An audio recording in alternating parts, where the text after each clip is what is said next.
Democrats are dusting themselves off after the most heated debate yet last night. Can the party bounce back from all these hard hits? Well, that's one of the questions New York Times columnist Frank Bruni raised today in an op-ed. It reads in part, quote, that hostility, Sanders supporters toward Clinton, is where the fiercest energy in the Democratic Party resides right now. It was audible on Thursday night in the boos from the audience that sometimes rained down on Clinton, and this would be generating more discussion and more angst if not for the GOP's implosion and the belief that the Republican nominee will likely be a fatally hobbled one. Let's talk to our panel now. Kevin McCullough joins us, a radio host for Salem Media. Garland Nixon is a Democratic strategist and a radio host as well. Good to see you guys. Let me start with you, Kevin. Sanders supporters seem incredibly devoted to him and increasingly hostile toward Hillary Clinton. What might they do if she becomes the nominee? I don't know. I think that poses an interesting problem for Hillary because Bernie has really done something rather remarkable in a race that he wasn't supposed to be competitive in. He has not only ignited voter groups that are kind of an Achilles heel to Hillary, but he has stayed consistent. He's won as many states as she has. He's raised more money than she has, and he has all the momentum on his side in terms of recent wins. The last thing she wanted to be doing right now was having to fend off a challenge. Right. Garland, is it true, as Bruni suggests, that the best thing that Hillary Clinton has going for her is that Trump is more unpopular than she is? His disapproval rating at an historic 70% in a couple of polls, and as bad as her rating is, Trump's is worse. I think in the primaries, no. I don't think the primaries are really affected by what's going on in the Republican primaries. Well, he's looking certainly down the road, though. Yes, certainly after the convention. You know, believe it or not, to be square with you, I have heard young people say to me, actually literally say to me, well, if it's Trump, I'll probably write in a candidate, but if it's Cruz, then I'll go out and vote for Hillary. So oddly enough, young people that I talk to are more afraid of Ted Cruz than they are of Donald Trump.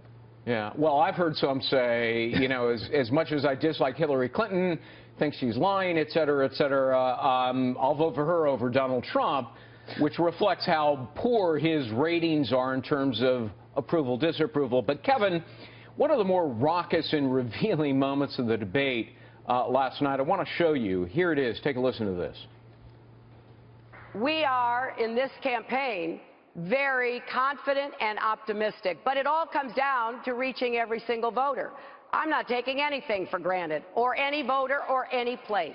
And when we end up with the number of delegates we need, we will unite the party and have a unified convention. Senator, I think people are sensing that establishment politics and dependence on Wall Street and big money interest is really never going to address the crises that we face. I am very proud of the fact that we have brought millions of new people into the political process. Thank you, Senator. You know, Kevin, Hillary Clinton still refuses to release the transcript of her so-called big bucks Wall Street speeches. You know, lawyers tell a client, if you got nothing to hide, don't hide. What do you think? Oh, I think that Bernie he's punched her like a boxer working out at the gym in advance of a big prize fight on that issue, and I think that she's weak on it. I think that's why she can't defend what she's done. She can't release what she's done. For the Hillary campaign to be fighting this type of accusation in the primary is the last thing she wants to be dealing with right now. Well, she doesn't want to deal with emails or foreign policy or the Clinton Institute either, but what you've got here is genuine weakness in a front runner that has probably been the weakest prepared in terms of her overall narrative that the Democrats have put forward. And this simultaneously to the establishment saying she's the most qualified candidate to run. It's a real dilemma for the Democrats. You know, Garland, one of Bernie Sanders' main promises, of course, and it's his mantra really, I'm going to break up the big banks. Well, when the New York Daily News, you know, said, how are you going to do that? He didn't have an answer, and he was absolutely excoriated over that. So, you know, naturally after that, you would think he would prepare an answer, because surely it's going to come up. Last night it did. he pretty much said the same thing, no specific plan. Can that go on? Well, actually, I think he did pretty well last night, because what he said last night was that the banks have to sell off certain assets and that he would allow them to decide which assets to sell off. And I think that comes across, it comes across please turn certainly yourself as reasonable. Right. Right. Well, if they have to sell off assets, I mean, certainly it wouldn't be the government's position to tell them which assets to sell off. He is specifically asked repeatedly, under what law can you break up the big banks? And as he told the New York Daily News, well, I don't really know.